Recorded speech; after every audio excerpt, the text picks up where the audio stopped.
Hey, welcome to my channel. This is Spirit Soul Sense, information for your soul. If you haven't already, please subscribe to my channel, especially if this is not your first video here. Oh my goodness. If you like it here, please support my channel and subscribe. Today, I'm talking about mental health stuff, kind of mental health stuff. Mental health is just as important as your physical health, just as important as your spiritual health.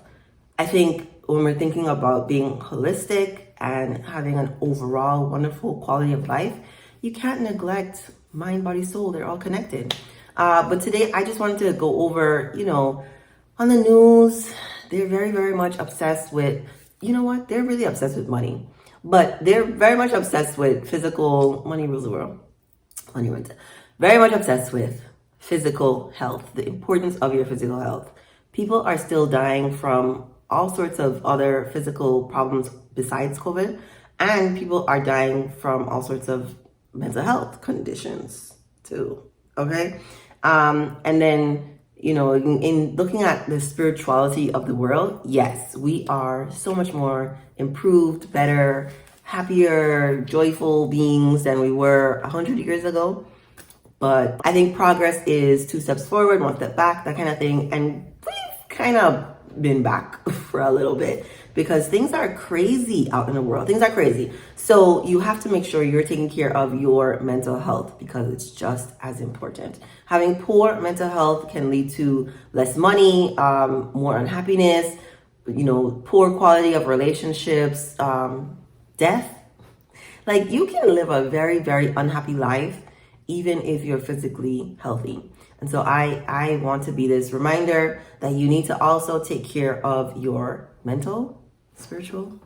This is a spiritual channel. Okay, it's very, very important because as we've seen, the gentleman who died, who was a part of The Wire, I forget his name, insert picture. He overdosed on medication, and there are lots of people overdosing in the United States right now. The Midwest, when I was there in 2017, 2018, they were really going through it very, very hard.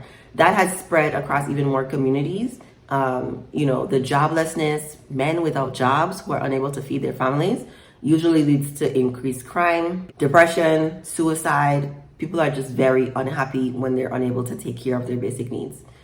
I think looking at the mental health aspect of that can help people, find a sort of baseline so that they can still go out and look for jobs, make decisions that are not based on desperation, scarcity mindset.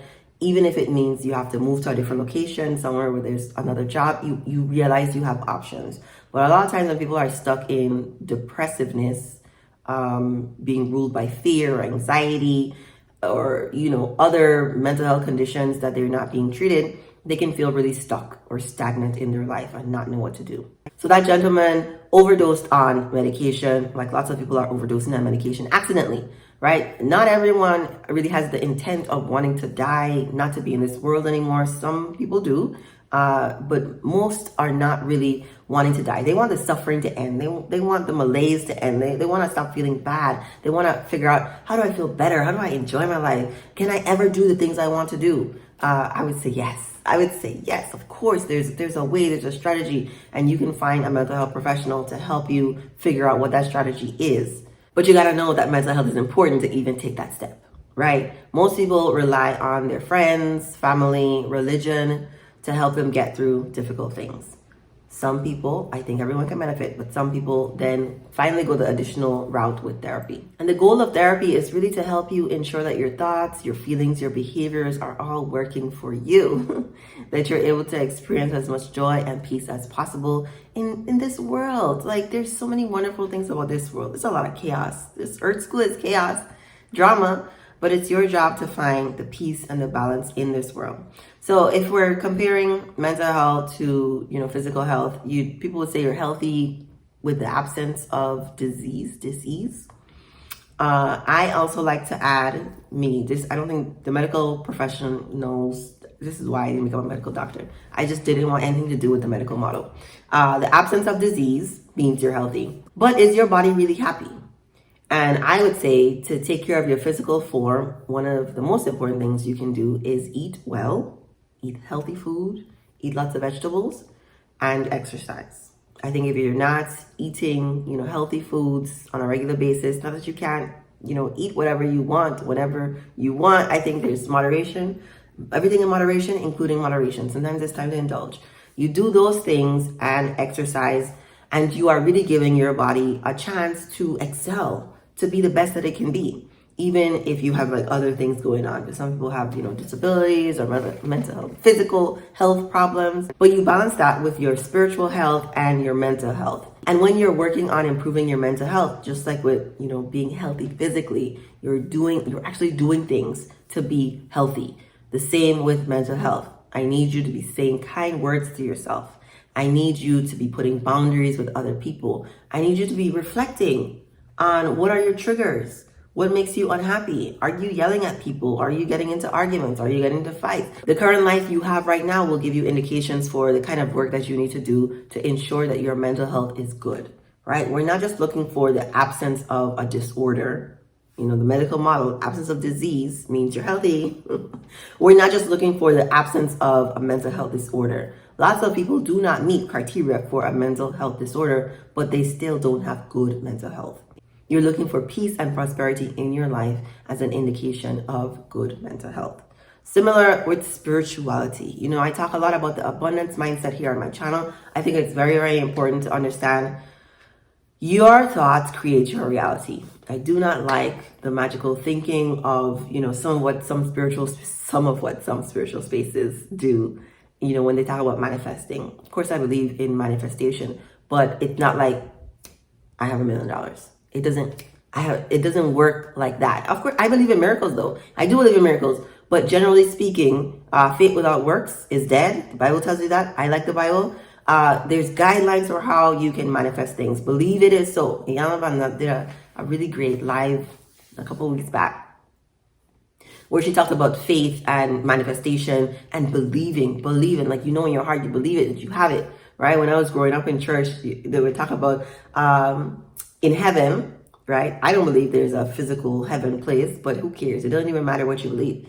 In heaven, you have every wonderful thing in existence there. It's there. It's just waiting for you to believe it, right? I remember that was one of our teachings. It's there. Did you want a Rolls Royce? I don't want a Rolls Royce, but did you want a Rolls Royce? Because if you do, it's up there in heaven. It's just waiting for you to channel that same energy to become a physical realization right now here on earth. So that's the kind of thinking I practice. Like, I can have whatever I want. I really believe that. I can have whatever I want. Everything I want is already available to me. It already is. You can practice that sort of thinking before you really believe it by using affirmations. At this point, I am affirmation up and I legit believe it. You can't tell me. You can't tell me that I can't do whatever I want in this world because I'm doing it. I'm doing it. I'm going to do it. So all together, right? Because I exercise, I eat healthy. I also do the work. The work is never ending. In this, chaos earth school, you're always going to be triggered by things. We're human. We're not enlightened beings yet. Because I think we're all going to get there. We're not enlightened beings yet. So there are things that are going to bother us. There are aspects of ourselves, the shadow work that you do, looking at the darker parts of yourself and bringing them to the light. Becoming a better person, evolving, experiencing less negative emotions over time, less and less over time, such that the gaps between the times when you get upset are so large, they're so vast. Not that you never get upset, but the gaps between them are so large. They're rare occurrences and you're mostly in joy, mostly in peace. So physical health, mental health, spiritual health, bring them all together, work on all of them. In your time, in the time that you have, you're going to have to prioritize these things for yourself because you have you. You have this one body. You have to take care of you. You got to take care of your physical body to really enjoy the tangible things in this world. You got to take care of your mental health so that you can mentally enjoy the things. You can be present in the moment when these things are happening. And your spiritual health, I think, will help you keep connected to other people, to nature, to animals, like all those things. Just at another level of life is great. Life is great. And I don't encourage anybody to just believe what I'm saying. I'm saying you could just try a couple things, practice a little bit, You're the one living your life. You can take stock of whatever it is that's happening now and decide for yourself, I guess maybe I would like to do this thing, or maybe I would like to stop doing this thing. Maybe I would be able to increase my joy. Maybe I would like to have more positive interactions with other people. Maybe. I hope so. I really hope so. And so I encourage you to do the sort of work that requires time and effort and reading and research, okay? For like all the things, whether it's what you eat, changing what you eat, that takes work. Whether it's reading a book about self-help, that takes work, that takes time. Are you out there reading books? I mean, I'm out there reading books, but are you out there reading books? Are you out there spending some time with your spiritual self? Are you meditating? Are you praying? Are you talking to God or source or understanding that there's something that connects all of us that can help add another layer of magnificence to life? Oh gosh, life is so beautiful. And I wish this level of peace 10,000 on everybody. I really, really, really do. And I'm so thankful for, my healers, my therapist, my mother, like all my friends, my family who've helped me get to like this place of peace in holistic healing. I'm really, really, really thankful. And I hope you enjoyed this video. Let me know what you think in the comments. Like, subscribe, share this video with someone you think it may help. And thanks for watching again.